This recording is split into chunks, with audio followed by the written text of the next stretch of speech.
안녕하세요. 오늘의 데일리 뉴스레터에 오신 것을 환영합니다. 1. 한국의 해양광산 부문. 2. 중국의 불안감. 3. 중국의 경제 위기. 한번 진실을 알아봅시다.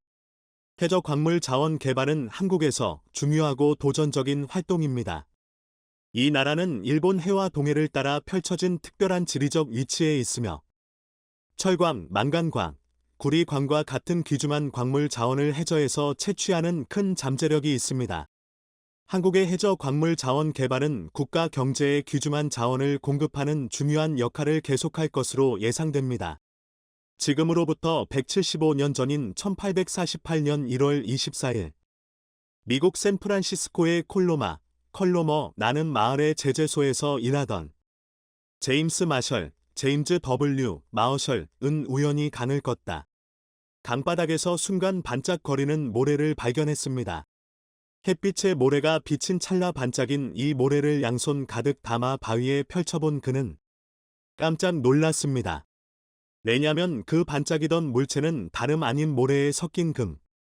그는 공장주 존 서터에게 이 사실을 알린 후 서로 절대 발설하지 말고 함구하자고 약속했으나 인간의 입은 그리 가볍지 않습니다. 이 소문은 금세 퍼지기 시작하더니 그해 8월에는 저 반대쪽 뉴욕 헤럴드에 관련 기사가 실렸죠. 샌프란시스코에서 금이 발견됐다는 소식은 야망 있는 사랑, 헐벗고 가난한 사람들을 환장하게 했고 강바닥에 널린 사금은 주인도 없었기 때문에 전 세계 곳곳에서 이민의 물결이 쇄도하기 시작합니다. 역사상 최초의 골드러시의 시작입니다.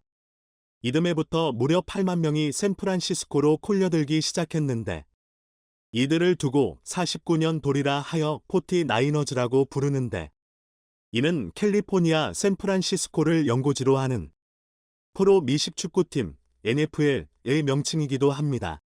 그런데 조만간 2023년판 골드러시가 시작될 것으로 보입니다.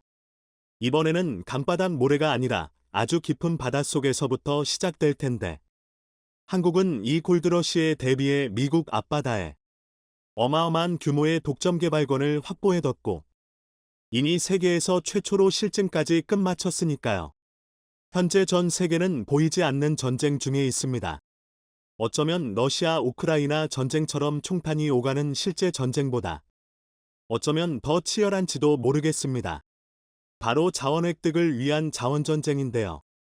중국과 일본을 포함해 차기 세계 패권을 노리는 국가들은 지금보다 더 많은 자원을 확보하기 위해 매년 수조 원씩 투자해 남미, 아프리카 할 것 없이 자원광산을 사들이고 있고 자원 좀 가진 나라들은 이 자원에 대한 수출 규제를 시행하면서 아예 자원무기화에 나서기도 합니다. 이러한 전쟁은 전자기기와 전기차의 등장으로 심화됐는데 인도네시아는 올 1월 전략 광물인 복사이트의 수출을 금지시키기로 했는데 이는 전기차와 2차 전지에 필수로 사용되는 광물입니다. 인도네시아의 이러한 수출 금지로 전 세계적으로 관련 광물 가격은 상승할 수밖에 없는 것이 현실이죠. 또한 중국은 전기차, 항공기, 로봇, 휴대전화, 에어컨, 무기 등 필요하지 않은 곳이 없는 회토류를 이용해 전 세계를 쥐락펴락하고 있습니다. 왜냐면 전 세계 희토류 생산의 약 85%와 세계 전체 매장량의 50%를 중국이 차지하고 있기 때문에 이를 이용해 얼마든지 다른 국가를 쥐고 흔들 수 있습니다. 그래서 올 4월에는 중국 정부가 산업기술의 수출 규제 품목에 네오디뮴, 사마륨 코발트 자석의 제조 기술을 추가해버렸죠. 아쉽지만 중국은 고성능 자석을 만들기 위해 필요한 원료 채굴, 합금, 자석 제조 등 모든 공정을 중국 내에서 해결할 수 있는 유일한 국가입니다.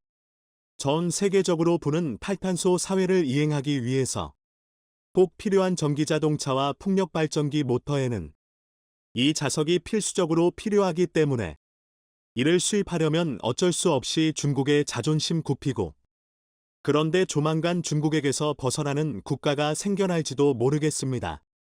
왜냐면 이제 수천 미터 심해에서 광물을 채굴하는 사업이 얼마 전 운사나 국제해적기구 ISA의 인터내셔널 시베드 어소리티는 전 세계를 상대로 규정을 마련하지 않으면 다음 달부터 심해 광물을 상업적으로 캐낼 수 있도록 허용하겠다는 방침을 밝혔습니다.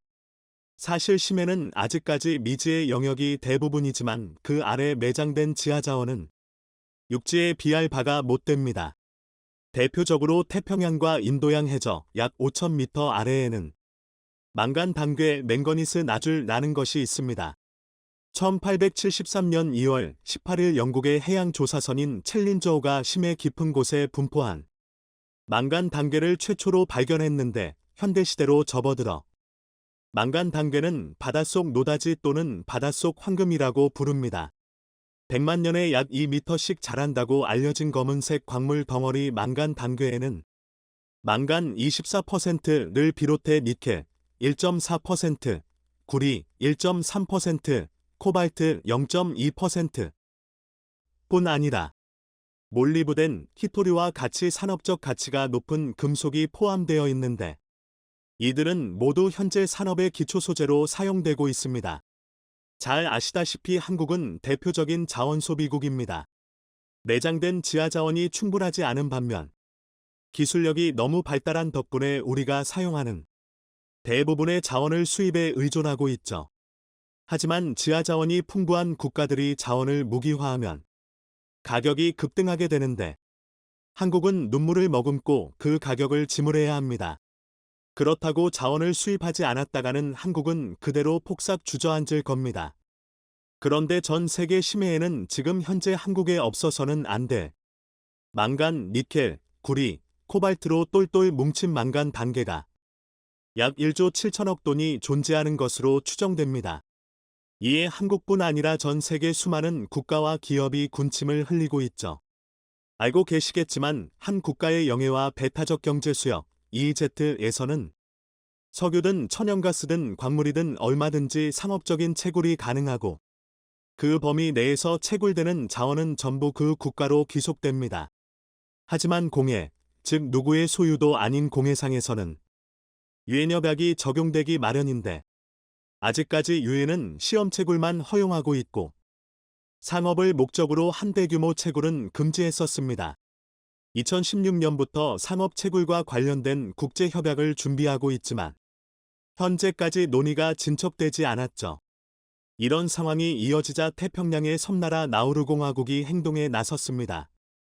나우루는 2021년 법률 조항을 발동해 ISA에 회원국들의 의견 수렴을 거쳐 심해 채굴 가이드라인을 마련해달라고 요청했는데 유엔 해양법 협약에 있는 2년 규정 조항을 내걸고 그때까지 가이드라인을 만들지 않으면 곧바로 직접 심해 채굴에 나설 것이라는 최후 통첩을 보냈습니다. 유엔 해양법 협약에 따르면 심해 탐사권을 확보한 회원국이 심해 채굴 의사를 밝히면 ISA는 2년 안에 허용 여부 검토를 마쳐야 하고 만약 시한을 넘기면 기존에 존재하는 규정에 따라 채굴 신청을 받고 수락해야 합니다. 다만 지난 9일까지 마감 시한이 정해졌지만 아직까지 별도의 가이드라인이 제시되지 않아 각국 정부나 기업들은 이제 ISA의 심해 채굴 면허를 신청할 수 있습니다. 이렇게 되면 ISA는 이후 1년 동안 신청서를 검토한 후 회원국 167개 나라 가입 3분의 1 이상의 찬성표를 받은 정부나 기업에게 그런데 여러분은 혹시 태평양 한가운데 한국의 해양경제 영토가 있다는 사실을 알고 계시나요?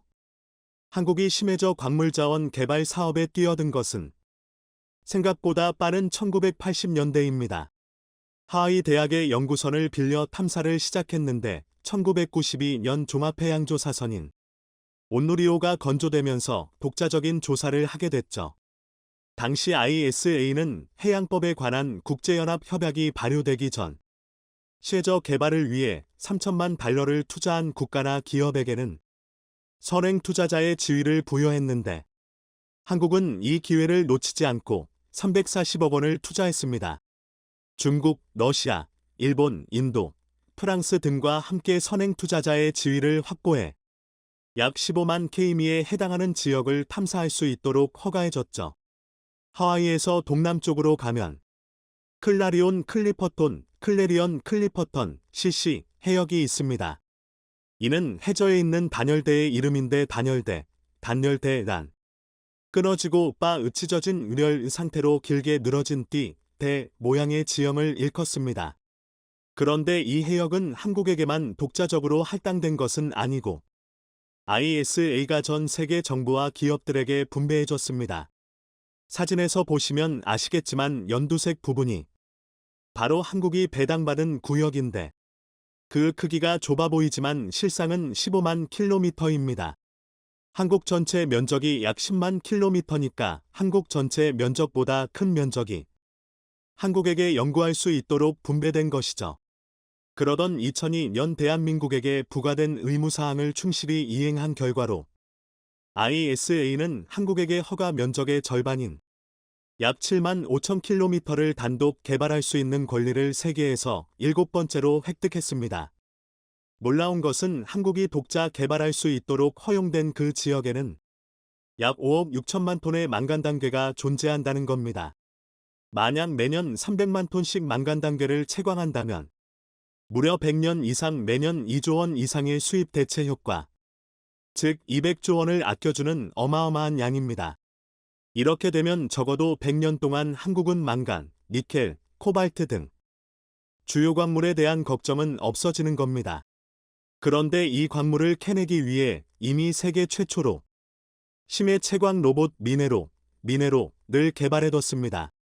길이 6m, 폭 5m, 높이 4m 크기의 미네로는 수심 5,000m 아래에서도 수압을 견뎌내도록 설계됐는데 실제 로봇은 일본 등에서 어로탐 사용으로 개발한 경우는 있지만 광물 탐사 및 채광용으로 개발된 것은 세계 최초죠. 여기에 심해 광물을 해수면에 있는 선박까지 올려보내는 버퍼 시스템까지 세계 최초로 개발했습니다. 버퍼 시스템은 미네로가 채집한 망간단괴를 수중에 임시로 저장하는 시스템으로 양광 펌프를 통해 일정한 속도와 공급량을 조절해 안전하게 선박으로 올려보내는 기술입니다. 이 당시만 해도 한국은 심해 채광 분야에서 있어서 세계에서 가장 앞선 기술력을 보유하고 있었습니다만 지금은 고지위를 빼앗겼습니다. 해양수산부가 메인이 되어 진행하던 이 기술을 민간 기업에게 이전하려고 했으나 이를 뒷받침할 법과 제도가 마련되지 않아 기술 이전도 가로막혔습니다. 2018년, 2019년에 이어 2020년에도 관련 법안이 국회에 제출됐지만 그 누구의 관심도 받지 못하고 폐기됐습니다. 결국 잠재가치 200조 원짜리 거대한 가능성이 묻혀버린 것이죠. 현재 전 세계는 탈탄소를 목표로 전기차 보급에 앞장서고 있습니다. 전기차는 최근 몇 년 사이 급격하게 늘었고 유럽연합은 여기에 더해 2035년부터는 휘발유, 경유 등 화석연료를 사용하는 내연기관차의 판매를 금지시켰습니다. 내연기관차의 시대가 저물고 전기차와 수소차의 시대가 10년 이내에 열리는 겁니다. 그런데 전기차의 핵심은 배터리인데 이 배터리를 만들기 위해서는 리튬, 니켈, 코발트 등의 광물이 필수적입니다. 영국 이코노미스트에 따르면 2040년까지 탈탄소 목표를 달성하기 위해서는 배터리에 들어가는 핵심 광물인 니켈을 지금보다 19배 많은 4,800만 톤을 더 채굴해야 한다고 추산하고 있고 리튬은 42배, 흑연은 25배가 더 필요합니다. 인도네시아의 경우 아예 열대우림을 밀어버리고 니켈 채굴에 올인한 상태죠. 2017년 전 세계 공급량의 17%를 차지했던 인도네시아가 2027년까지 85%를 공급하겠다는 목표를 이미 오래전에 세워뒀습니다. 그리고 인도네시아는 곧 세계에서 가장 큰 힘을 가진 국가가 될 것은 자명한 일이죠. 이런 상황에서 육지보다 3배 넘는 니켈이 매장된 것으로 알려진 심해를 안전하게 개발할 수 있다면 어떨까요? 분명 생태계 파괴는 피할 수 없는 문제지만 열대우림을 심각하게 훼손하며 광물을 확보하는 것 역시 생태계가 파괴되지 않는 것은 아닙니다. 한국이 이 분야에 다시 한번 집중해보는 것은 어떨까요? 삼성전자가 메모리 반도체 감산을 선언하자 외신들은 기다렸다는 듯 일제히 이 소식을 비중 있게 보도했습니다. 영국의 유력 주간지 이코노미스트는 삼성전자의 메모리 감산을 두고 안주하는 신호라며 이병철 선대 회장의 정신을 되살려야 한다는 지적까지 했습니다. 지난 13일 이코노미스트는 삼성은 인텔 같은 안주를 경계해야 한다는 제목의 기사에서 삼성전자가 메모리 감산을 결정하자 경쟁사인 SK 하이닉스는 물론 미국 마이크론의 주가다 같이 상승한 것을 흥미롭게 바라봤습니다. 주가가 동반 상승했다는 것은 단순히 해석하면 삼성의 감산 조치는 반도체 가격 하락이 끝나간다는 신호로 여겨지기 때문입니다. 하지만 이코노미스트는 메모리 삼두마차의 정상 자리가 너무 편해서 경쟁사들의 점유율을 더 뺏어오려는 욕구가 없을 수 있다고 분석했습니다. 이럴 경우 시장이 안정되기 때문입니다. 이코노미스트는 이번 감산 결정을 삼성전자가 안주한다는 신호로 여겼습니다. 작년 11월 투자자 설명회에서도 안주하는 분위기를 엿볼 수 있었다는 말까지 하면서 말입니다.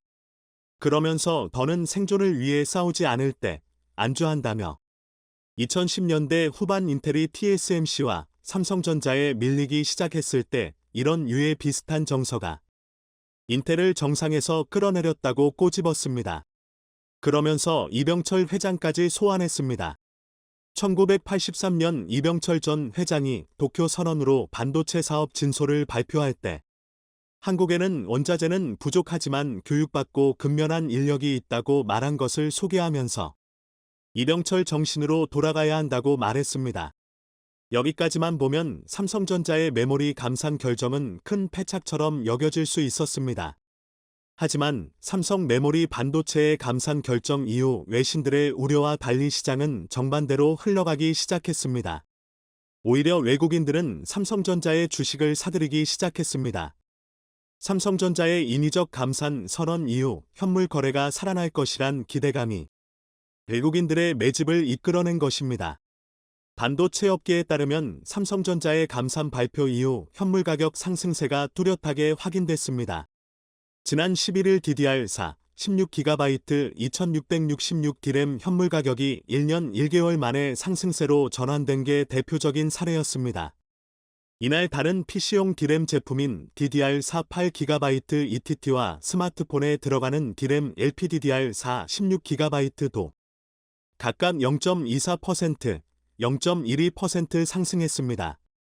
현물 가격은 반도체 시장 분위기를 파악할 수 있는 주요 지표입니다. 이날 DDR4 중심으로 현물 가격이 반등한 것은 공급 과잉 해소, 기대가 반영된 데 따른 것으로 분석됩니다. 삼성전자의 지난해 4분기 기준 글로벌 D램 시장 점유율은 약 45%, 낸드 플래시는 약 34%인데요. 세계 1위 삼성의 감산 결정은 시장에 메모리 반도체 공급 과잉 상황이 서서히 해소될 것이란 강력한 신호를 준 것입니다. 삼성이 감산을 결정했다면 앞으로 반도체 가격이 크게 떨어지지는 않을 것이란 인식이 확산되면서 외국인들은 삼성 주식을 매집하기 시작했습니다. 그런데 삼성전자의 감산 결정에는 사실 치밀한 계산과 자신감이 있었습니다. 메모리 분야에서 감산을 해도 비메모리 분야에서 자신감이 있었기 때문입니다. 더구나 최근 경쟁사인 TSMC의 수율이 예상보다 훨씬 좋지 않다는 분석이 나왔습니다. 최근 애플 투자자 미팅에서 TSMC의 3나노미터 수율이 63% 정도에 그칠 것이란 예상이 나왔습니다. 그런데 가격은 4나노 웨이퍼 대비 2배라고 알려져 있습니다. 삼성은 4나노미터에서 수율이 이미 TSMC급에 도달할 것이라고 예상되고 꽤 빠른 속도로 수율을 회복하고 있다고 알려져 있는데요. TSMC가 3나노미터 수율에 있어 이렇게 고전하고 있고 삼성은 4나노 수율에서 예상보다 회복이 빠르다. 이런 배경에서 삼성은 나름 자신있게 메모리 반도체 감산을 결정했을 것입니다. 그리고 지난 14일 삼성전자는 드디어 이달부터 4나노 멀티 프로젝트 웨이퍼 서비스를 처음으로 시작하면서 수율 안정화를 달성했다는 사실을 입증했습니다. 2019년 5나노 공정에서 멀티 프로젝트 웨이퍼 서비스를 시작한 지 4년 만에 더 미세한 첨단 공정에서 시제품 제작을 지원하게 된 것입니다. 이 뉴스가 전해지자 시장은 앞으로 삼성전자 4나노 공정에서 팹리스 기업의 시제품 생산이 더욱 활발해질 것으로 전망했습니다. 멀티 프로젝트 웨이퍼 서비스는 한 장의 웨이퍼에 다양한 종류의 반도체를 찍어 만드는 것을 말합니다. 패브리스 업체는 반도체를 출시하기에 앞서 파운드리에서 시제품을 만드는 이 서비스 과정을 거칩니다. 그 다음 고객사에 첫 공급을 하고 주문받은 후 대량 양산에 들어가는 것인데요. 그러니까 파운드리 업체의 멀티 프로젝트 웨이퍼 서비스 할당이 많을수록 패브리스 기업들이 시제품을 생산할 기회가 많아지는 셈입니다. 반도체 업계에서는 삼성이 사라노 공정 멀티 프로젝트 웨이퍼 서비스를 시작했다는 것은 시제품 생산을 지원할 수준의 수율 안정화를 확보했다는 것을 의미한다고 해석합니다. 이제 안정성을 바탕으로 대량 생산 체제를 본격 확대하겠다는 뜻이라는 겁니다. 지난 10월 코엑스에서 개최된 삼성 파운드리 포럼 2022 분에서 정기태 삼성전자 파운드리 사업부 기술개발실장 부사장은 사라노 초기 수율이 시장 기대에 충족하지 못했지만 지금은 문제없는 수준까지 끌어올렸다. 사라노는 이전 세대 수율을 뛰어넘을 것으로 예상된다. 앞으로 수율 문제는 없을 것이라 확신한다고 장담했는데 빈말이 아니었던 겁니다. 실제로 삼성전자는 최근 TSMC의 고객을 또다시 베앗으며 승전보를 이어갔습니다. 삼성전자 파운드리 사업부의 파트너 기업인 코아시아가 그간 TSMC의 생산을 맡기던 중국 대형 고객사의 주문을 빼앗아 오는데 성공한 것입니다. 코아시아의 시스템 반도체 사업 부문은 최근 중국 사물지능 용합기술 시스템 반도체 전문기업으로부터 최대 1억 달러, 약 1,400억 원 규모의 텀키 프로젝트를 수주했다고 발표했습니다. 이 기업은 중국 정부로부터 잠재 유니콘으로 선정된 바 있으며 중국 핑안이 전략적 투자자로 참여하고 있는 기업인데요. 삼성의 파운드리 사업부 파트너 기업인 코아시아가 TSMC의 고객사였던 중국 기업의 물량을 따냈다는 것은 큰 의미를 갖습니다. 삼성전자의 자신감은 모바일 분야에서도 돋보입니다. 삼성전자는 최근 구글의 갑질까지 하기 시작했습니다. 삼성전자가 스마트폰 기본 검색 엔진을 구글에서 마이크로소프트의 빔으로 교체하는 방안을 검토하면서 구글에 비상이 걸렸다는 보도가 나온 겁니다. 최근 뉴욕타임스는 지난 3월 구글 직원들이 큰 충격에 빠졌다고 보도했습니다. 삼성전자가 스마트폰의 기본 검색 엔진을 구글에서 MS의 빔으로 바꾸는 것을 고려하고 있다는 소식을 들은 겁니다. 그동안 구글이 삼성전자 스마트폰의 기본 검색 엔진으로 탑재되면서 올린 연간 매출은 무려 4조 원에 달했는데 이게 사라지면 구글이 받는 타격은 상당할 것입니다. 최근 MS는 스타트업 오픈AI의 언어 모델인 GPT-4를 탑재한 빔으로 25년간 검색 시장을 지배해온 구글에 도전하고 있는데요. 챗봇이 탑재된 검색 엔진은 기존 구글 검색보다 이용자들이 필요로 하는 정보를 보다 빠르게 맞춤형 제공할 수 있을 것으로 기대되고 있습니다. 지난달 MS는 GPT-4 탑재 이후 한 달 만에 검색 엔진 빙의 일일 활성 사용자 수가 1억 명을 돌파했다고 밝히며 자신감을 내보였습니다. 구글은 다급하게 지난 3월 자체 언어 모델을 탑재한 바드 챗봇을 서비스하기 시작했지만 아직 검색 서비스에는 탑재하지 못했는데요. 일각에서는 애플과 대항하는 안드로이드 진영의 삼성전자가 구글과 함께 있기 때문에 쉽게 기본 검색 엔진이 교체되지는 않을 것이라는 전망도 있습니다만 핵심은 삼성전자가 검색 엔진을 교체하려는 시도만으로도 구글 입장에서 매우 난감할 수밖에 없습니다. 또한 삼성의 메모리 감산 소식에 낭패를 본 곳이 한 군데 더 있습니다. 바로 중국입니다. 지난 19일 대만 시장조사 업체 트렌드포스에 따르면 삼성전자는 올해 2분기 낸드 생산 능력을 12인치 웨이퍼 기준 월 62만 장 수준으로 조정한다고 밝혀 지난해 4분기 대비 생산량을 5.34% 감산했습니다. 업계에서는 삼성이 디램 위주의 감산 정책을 펼칠 것으로 예상했습니다. 그런데 막상 뚜껑을 열어보니 삼성은 중국 시안 공장의 낸드 플래시까지 감산했습니다. 상황이 이렇게 되자 중국은 또다시 삼성 탈중국이 시작됐다며 불안감을 감추지 못하고 있는데요.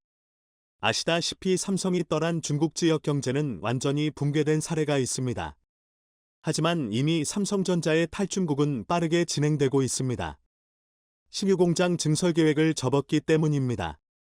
미국 정부가 중국 반도체 공장에 대해 향후 10년간 신규 시설 투자를 사실상 금지하는 내용의 반도체 지원법을 발표하면서 삼성을 비롯한 한국 반도체 기업들은 중국 공장 규모를 현재 상태로 유지하면서 기술 개선을 도모하는 형태로 운영하고 있었습니다. 미국 반도체 법은 사실상 퇴로를 열어줄 테니 10년 뒤에는 중국에서 나오라는 뜻으로 받아들여지고 있기 때문입니다. 그래서 삼성전자가 지난 15일 경기도 용인에 세계 최대 반도체 클러스터를 조성하고 300조 원을 투자하기로 한 것이며 이것은 메모리 반도체 사업의 탈중국을 염두에 둔 것이란 분석이 나온 것입니다. 중국의 1대1로 주변국들이 경제 위기에 빠지며 급기야 붕괴에 직면하는 최악의 상황이 벌어지고 있습니다. 작년엔 중국의 진막대한 외채 때문에 경제난에 시달린 스리랑카에선 시위대가 대통령궁을 그런데 현재 스리랑카와 같은 상황인 즉 중국의 진비제 함정에 빠진 곳이 10여 개 국가에 달하면서 이들 모두 빈곤의 나락에 빠졌다는 충격적인 소식이 전해졌습니다. AP에 따르면 파키스탄, 잠비아 등 12개국 대부분이 외채의 절반 이상 중국 채무였으며 정부 세수의 3분의 1 이상을 액티브채 상환에 쓰는 것으로 드러났습니다. 하지만 최근 중국 내 경제 상황도 하루가 다르게 심각해지고 있는데 심지어 중국 경제가 몰락하고 있다는 여러 가지 신호들까지 포착되고 있는 상황입니다. 그런데 이 상황에 한국이 중국 몰락을 더욱더 가속화시키고 있다고 하는데 어떻게 된 일인지 자세히 알아보겠습니다. 중국 경제를 둘러싸고 각종 대내외 악재가 겹치고 있는 가운데 중국이 빚더미에 가라앉을 엄청난 위기에 빠졌습니다. 재정 상황이 어찌나 심각한지 중국 지방정부가 3경 원이 넘는 부채로 인해 난방조차 제대로 공급하지 못할 정도라고 해 그야말로 충격을 줬는데요. 블룸버그에 따르면 최근 골드만삭스가 추산한 중국 지방정부 부채는 23조 달러, 약 3경 원이 넘어서는 것으로 드러났습니다. 실제로 중국 헤이롱장성 허강시는 재정위기로 지역사회까지 불안감에 휩싸였는데 이곳은 주력 산업이었던 석탄산업 몰락과 팬데믹, 부동산 위기가 겹쳐 재정이 급격히 악화됐습니다. 결국 허가는 재정 수입의 2배가 넘는 부채를 견디다 못해 재정 긴축에 들어갔고 그 결과 기반시설 운영에 지장이 생겨 겨울 내내 난방을 하지 못할 처지에 이르렀는데요. 그런데 더 큰 문제는 중국 내 다른 도시들도 수년 안에 허강처럼 될 거라는 전망입니다. 실제로 미국 싱크탱크 매크로폴로는 중앙정부의 보증이 없다면 중국 지방정부의 3분의 2는 채무를 제때 변제할 수 없다는 게 현실이라고 지적했습니다. 여기에 더해 최근 중국의 숨겨진 채무가 급증하며 중국의 부채 비율이 또다시 역대 최고치를 경신했는데요. 중국 국가금융발전연구소에 따르면 중국의 1분기 말 GDP 대비 총부채 비율은 282%로 역대 최고치였던 작년보다 9%나 급등했습니다. 이 가운데 중국 기업의 부채 비율이 167% 기록하며 가장 두드러졌는데 이는 중국 지방정부의 숨겨진 부채 때문인 것으로 보입니다. 중국 지방정부의 자산을 담보로 인프라 투자 사업을 벌이는 LGFB의 채무는 현재 지방정부의 채무로 잡히지 않고 있어 눈속임을 하는 것 아니냐는 지적인데요. LGFV의 채무가 기업 채무로 분류되기 때문에 정부 부채 비율이 낮고 기업 부채 비율이 높게 나온다는 겁니다. 따라서 현재 여러 가지 수치로 드러나고 있는 것보다 훨씬 더 많이 중국의 부채가 상당할 것으로 보입니다. 그런데 심지어 중국 경제 중 가장 큰 부분을 차지하는 부동산 시장이 최악의 상황에 직면하면서 중국의 부채 폭탄은 언제 터질지 모르는 상황인데요. 중국 정부의 활성화 대책에도 부동산 시장이 회복할 기미를 보이지 않으면서 최근엔 빛에 몰린 개발업체들의 아파트가 무더기로 경매에 쏟아지기까지 했습니다.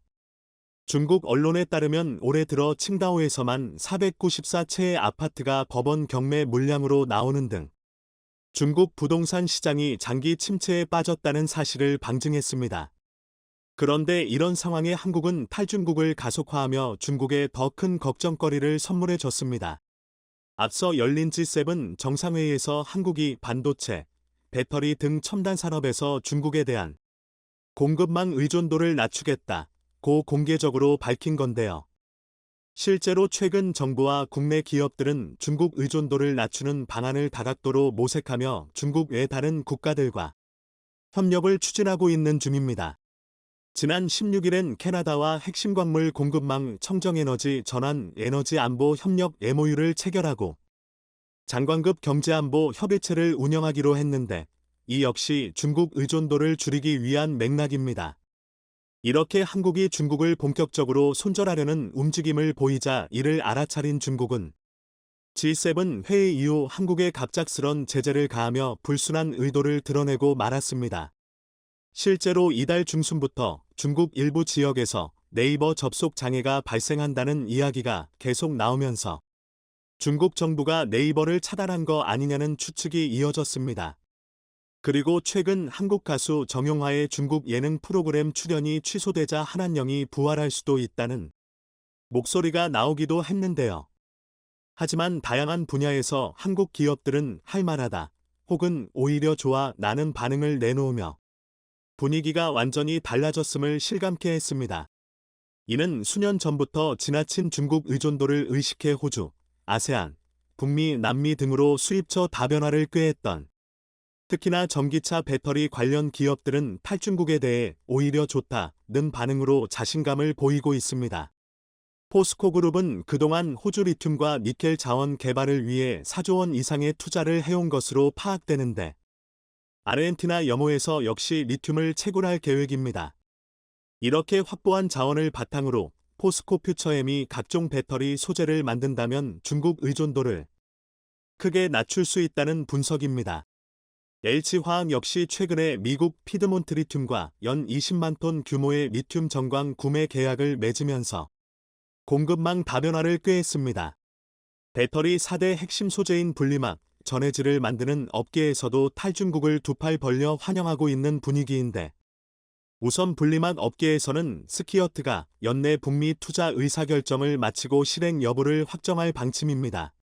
그리고 이렇게 미국 투자가 현실화하면 SKIET는 글로벌 3대 전기차 시장 모두의 분리막 생산 거점을 마련하게 될 전망입니다. 전해질 업계는 대부분 북미 투자 계획 수립을 모두 끝낸 상태로 엔캠은 조지아주의 연 2만 톤 규모의 전해액 공장을 가동하는 동시에 테네시, 오하이오, 미시간 등지에 신규 생산 거점을 마련할 계획입니다.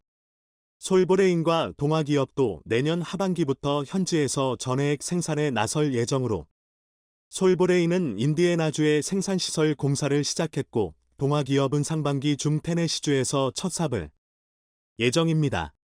사실 이제는 예전처럼 중국산만 갖고 전 세계를 상대로 배터리 소재를 팔 수 있는 시대가 아니기에 한국 기업들은 미리 탈중국을 계획하고 있었는데요. 내친 김에 이들 기업들은 본격적인 탈중국을 통해 그간 중국이 패권을 누려온 분야에서 추격의 기회를 잡으며 우리가 패권을 가져오겠다는 자신감까지 내비치고 있는 것으로 보입니다. 여기에 더해 최근 현대차도 중국 경제의 몰락을 가속화시키는데 힘을 보태고 있는 중인데요. 자동차 업계에 따르면 현대차가 6월 창저우 공장 가동을 멈추고 공장 설립 7년 만에 매각하기로 결정했습니다. 창저우 공장은 현대차의 네 번째 중국 공장으로 현재 공장 일부 설비를 현대차 베이징 1공장에 이관하고 사업 철수 과정을 밟고 있다고 합니다. 현대차 철수 결정 소식에 창저우 지역 주민들은 현대차 공장이 곧 문을 닫는다는 소문을 들었다. 2016년 공장을 세울 때만 해도 사람들이 모두 기뻐했는데 문을 닫는다니 너무 아쉽다는 반응이 쏟아졌는데요. 하지만 현대차는 이런 현지 분위기에도 불구하고 냉정하게 중국 시장을 떠날 준비를 착착하고 있는 중으로 실제로 중국 내에 있는 나머지 공장도 거의 가동하고 있지 않다고 합니다.